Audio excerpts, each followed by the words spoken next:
દેવભૂમિ દ્વારકા જિલ્લાનો સૌથી મોટો ગણાતો શાની ડેમનું કામ પૂરજોશમાં શરૂ, ખેડૂતો અને લોકોમાં ખુશીનો માહોલ।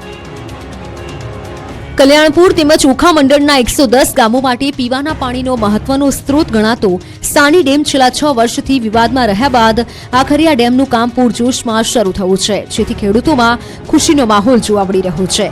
6 વર્ષ પહેલા 30 વર્ષથી વધુ જૂના એવા શાની ડેમ જર્જરિત હાલતમાં હોય ત્યારે આ ડેમને ફરીથી બનાવવાનો નિર્ણય તંત્ર દ્વારા લેવામાં આવ્યો હતો, ત્યારે 6 વર્ષ પહેલા આ ડેમને તોડી પાડવામાં આવ્યો હતો।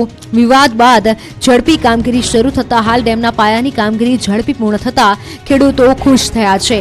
આવનારા ચોમાસા પહેલા પાયાનું કામ કોન્ટ્રાક્ટર દ્વારા ઝડપી રીતે પૂર્ણ કરી દેવામાં આવશે।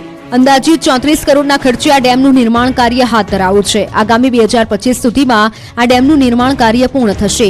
110 ગામો માટે પીવાનું તેમજ ડેમની આસપાસ 15 જેટલા ગામો માટે સિંચાઈ માટે મહત્વનો સ્ત્રોત ગણાતો સાની ડેમ ઝડપી રીતે પૂર્ણ થાય તો કલ્યાણપુર અને ઓખા મંડળના ગામોમાં સોનાનો સૂરજ ઉગશે। પીવાના અને સિંચાઈની પાણીની સમસ્યામાંથી કાયમી ઉકેલ આવી જશે।